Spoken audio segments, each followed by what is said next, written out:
नमस्कार मित्रांनो, स्वागत आहे तुमचं रास्तक मराठीच्या आणखी एका खास व्हिडिओमध्ये।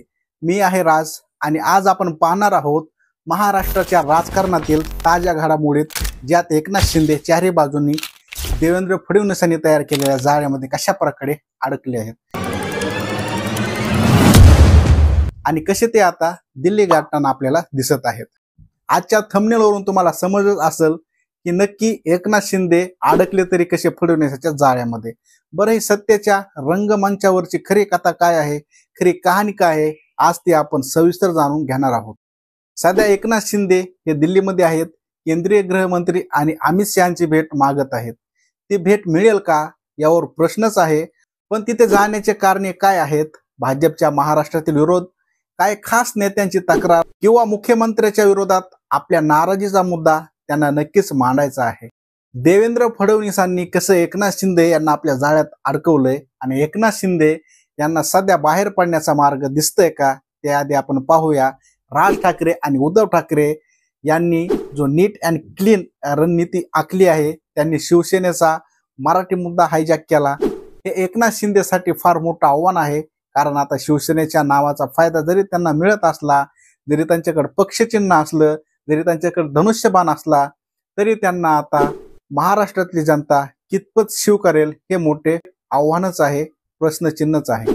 ऐन टायमाला राज ठाकरे आणि उद्धव ठाकरे कशा प्रकारे एक आले मराठी मुद्द्यावरून, आणि हे सर्व चालू असताना एकनाथ शिंदे यांना मात्र काही बोलताच येत नाही। आता हिंदी भाषेच्या मुद्द्यावरून महाराष्ट्रात दुर्दैवी परिस्थिती उभी आहे, ज्यामुळे राज ठाकरे आणि उद्धव ठाकरे यांना एकत्र येणं सहज शक्य झालं। हिंदी शक्तीमुळे मराठीवर अन्याय होत असल्याचा सूर लोकांमध्ये आहे आणि एकनाथ शिंदे यांना याच मंचावर फारसं बोलता येत नाही, कारण की त्याचं कारण सुद्धा तसंच आहे। कारण की त्यांच्याच शिक्षण मंत्री असलेल्या दादा भुसे यांनीच हिंदीसाठी GR काढला होता आणि त्याच्यामुळेच एकनाथ शिंदे यांची इकडून पण कोंडी होत आहे आणि तिकडून पण कोंडी होत आहे। पण एकनाथ शिंदे यांच्यात गटातील काही मंत्री, आमदार आणि सध्या घोटाळ्याच्या आरोपात अडकले आहेत। संदीपान भुमरे यांच्या प्रकरणात ड्रायव्हर कडून आलेले पैसे आणि अतिशय वेगाने दारू परवाना दिल्याचा आरोप सध्या त्यांच्यावर आहे। तसेच संजय शिरसाट यांच्या भ्रष्टाचाराच्या प्रकरणी मुख्यमंत्र्यांना स्वतः मैदानात उतरावं लागले। भरत गोगावले यांच्यावर संशय असलेली बस सेवा करार रद्द करण्याची घटना घडलेली आहे। तसेच प्रताप सरनाईक, संजय गायकवाड यांच्याही नावाची चर्चा वाढली आहे। या सगळ्या घोटाळ्यांनी शिवसेनेच्या शिंदे गटाला प्रचंड मोठा धक्काच बसला आहे। आणि दुसरीकडे बघायचं झालं तर अजित पवार यांच्या प्रभावामुळे महायुतीतील निधीचे वाटप सुरळीत होत आहे। त्यामुळे एकनाथ शिंदेच्या गटातील मंत्र्यांना कमी निधी मिळत आहे।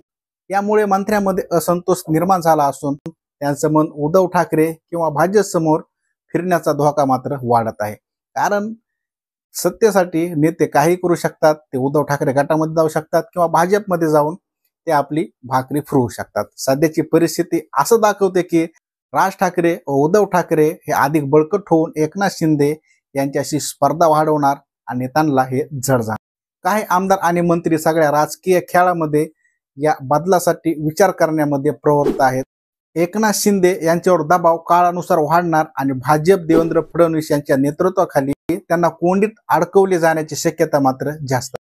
तर मित्रांनो, एकनाथ शिंदे आणि त्यांचा शिवसेना गट आता राजकारणाच्या चक्रव्यूहात कसा अडकला आहे हे आपण पाहिलं आहे। ही किमया किती वेळ टिकते आणि कोण कसा बदल करतो आणि महाराष्ट्राच्या राजकारणात पुढील धारा कशी वाहते हे बघणं फार महत्त्वाचं आहे। जर तुम्हाला माझा हा व्हिडिओ आवडला असेल तर नक्कीच लाईक करा, शेअर करा आणि रास्तक मराठी चॅनलला सबस्क्राईब करायला विसरू नका। तुमचे विचार आमच्या कमेंट बॉक्समध्ये नक्की व्यक्त करा। आपण लवकरच आणखी अशा ताज्या आणि सखोल माहिती सोबत घेऊन येऊ, असाच एक नवीन व्हिडिओ। तोपर्यंत थांबतो। जय हिंद, जय महाराष्ट्र।